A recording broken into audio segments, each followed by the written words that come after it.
This is way worse than we thought after another devastating loss that had major implications on the Atlantic Division standings. The Lightning are now in a position they have never been in this season. With injuries and uncertainty mounting, things just took an unexpected turn. Now I have a couple of theories as to why the Bolts fell 6-2 to the Senators. The first, and my favorite, chill mode. They're breezing through. They already clinched the playoff spot. Why not take it easy? We'll get into that later. The second, injuries. Plagued by them. The third, hear me out, post-Olympics curse. We'll break that down. And the fourth, Hagel separation anxiety? Kicking things off with theory number 1, chill mode. Head coach John Cooper had a couple of words after the Bolts lost to the Senators. He said, good on Ottawa. They're desperate to get in the playoffs. And for us, we're a playoff team. We're just not playing like one right now. We only have a couple games here to figure it out and see where we land, but we need to be better than we are right now. I guess you could say that debunks the theory that the team is in chill mode. I still want to hold out hope for it because I don't want to think that they're doing poorly right now. I'd rather believe that they're really taking their foot off the gas and taking it easy to fuel up and get ready for the playoffs. But Coop does make a good point. Ottawa was desperate. They were fighting for their life. This was make or break for them. They're really going hard for that wild card spot, and they needed to win tonight's game. And of course, I mean, come on. The Bolts are still number 1 in the Atlantic, and you can't always be the best, right? I guess that's the optimist in me. But the truth of the matter is, for us, April 18th is Judgment Day. When the playoffs begin, that's when it really matters. That's when it counts the most. Clean slate for everyone there. 0-0 starting April 18th. And I still want to believe that they're taking it easy because they already clinched the playoff berth. So why would they go full force? What do you get out of winning first in the division? I mean, bragging rights? Sure, that's always fun for the fans, for the players when they want to chirp others on the ice. Maybe that would help Cooch win the Hart Trophy. It could set the tone for a particularly quote-unquote easier opponent. Not necessarily, because even if you're the top-ranked seed in the division facing a wildcard team, you're still going to get an unmatched high level of aggression. It's playoff hockey. Everyone's coming at it with their absolute best. They're giving it all they got. So I wouldn't even say you're facing an easier opponent. So not much advantage to that. And I think logically it just makes more sense to take it easy. You already got what you were aiming for at this moment. You don't have to go the extra mile like the Senators or the Bruins do right now to clinch that wild card spot. So yeah, take it easy. Chill mode. Theory number 2, injuries.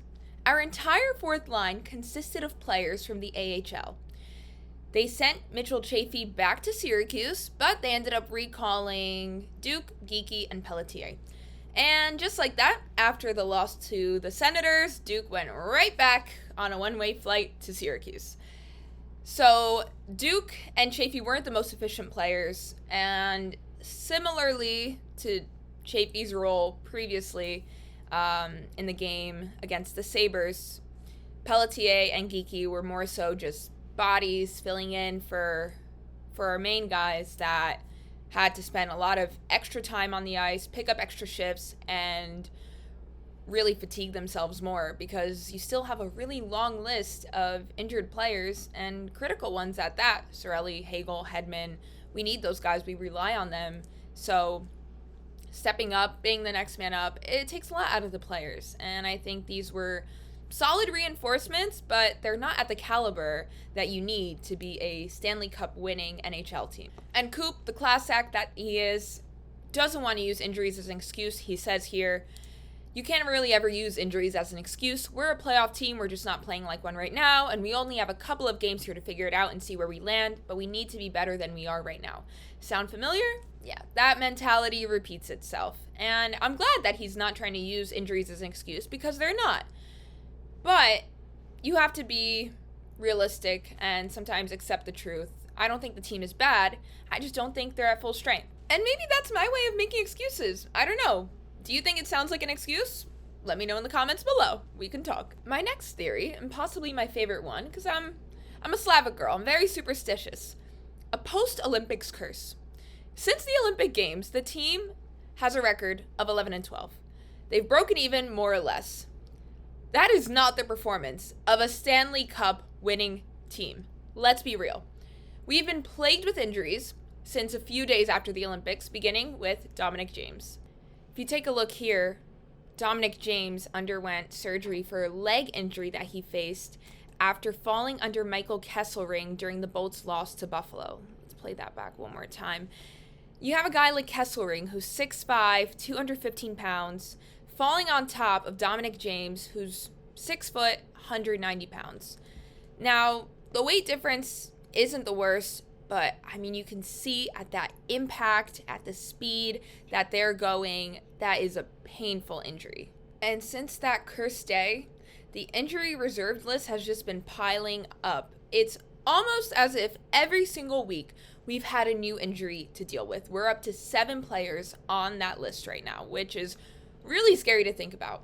Now, going back to what I said previously about the 11-12 post-Olympics record, earlier in the season, the Bolts started off 1-6, and I clearly remember Brandon Hagel telling the media that everything was all right because everyone thought that the Lightning lost their it factor, what makes them one of the best teams in the league. And Hagel was super calm, super cool, and collected about it, and he said, you guys are going to touch base with us in a few weeks, and you'll see that things will be right back to normal. So this team has a way of staying level-headed and knowing what they have to do to win. I think they're just struggling right now. It's really the injuries and, I don't know, maybe some Etsy witch that cursed them after the Olympics. Hopefully not, though. Theory number 4, Hagel separation anxiety. Maybe the team just can't function without Brandon Hagel. Maybe that's why Anthony Cirelli also had to come out of playing right now. I hope he's okay after that incredible hat trick game he had, but maybe he just really needed to be with his best friend, Brandon. Maybe the rest of the team misses him too, because when you look at Hagel, he brings so much energy, so much fire. He really gets the whole arena going. This is actually from his fight with Matthew Tkachuk when he absolutely rocked Tkachuk's world. I mean, that was one of the most embarrassing fights to the Tkachuk name. He left the ice jerseyless, padless. He may as well have been leaving 11 in Miami at that rate. But as you can see, Brandon Hagel is just one of those guys that gets everyone amped up. And it could be that that's just the energy that the Bolts are missing right now. They miss him. I mean, easy explanation, right? As soon as Brandon comes back, we're going to start winning again. Wouldn't that be nice? Welcome to my perfect, optimistic, always sunny world. Anyways, back to the Bolts-Senators matchup. I think another thing that factored into the Bolts' loss was the goaltending. I don't feel the most comfortable when Jonas Johansson is in the net. Obviously, I think most of us would agree. Let us know in the comments if you disagree. But I think Vasilevskiy is the team's best goaltender, and I feel a lot better when I see him on the ice. He's just a different beast. He brings his A game all the time, and I just don't think Johansson has the same X factor that Vasilevskiy has. Although, it's really interesting because when it comes to matchups against the Canadiens, it's been Johansson that's been in the net for the 2 wins that the Bolts have had this season against the Canadiens.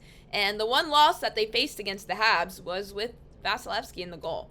Now, of course, that could mean a lot of things. It doesn't all fall down on the goaltending, but it'll be interesting to see who the Bolts put in the net when they face the Habs one more time this season very shortly.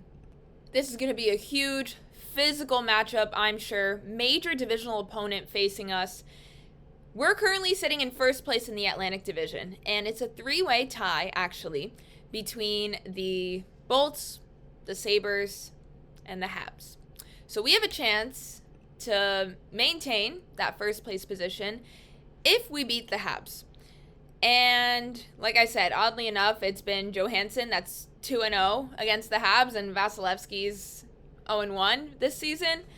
But like I said, a lot of other factors are in this because, for instance, Victor Hedman is the team's career scoring leader against the Canadiens, and he's out right now. So we're missing a lot of critical players still, but at the same time, the Habs didn't have the best performance the other night. They barely beat an eliminated, let me emphasize that, Eliminated, meaning a team that did not make the playoffs. Panthers, they barely beat the Panthers. That, did I mention, got eliminated from playoff contention? Yeah, we love hearing that in the Tampa Bay community. But the Habs barely beat them. The game went into shootouts, so, could be that maybe they're in chill mode too. Maybe they're just coasting through, breezing through. But I definitely think, knowing how gritty both teams are, it's going to be a physical game, and they're both going to want to win. Bragging rights at the end of the day, I think. It may not mean the most on paper. Maybe it does to some. I personally think it's better to rest and recover, be smart about it, think long term. But at the end of the day, it's hockey, and it's sports, and you have passionate players that literally live for this, so they're going to want to win. It's going to be a fantastic matchup. So that's all we have for you today. Thank you so much for tuning in to episode 2 of Lightning Digest, and make sure to subscribe, and we'll see you soon. Bye.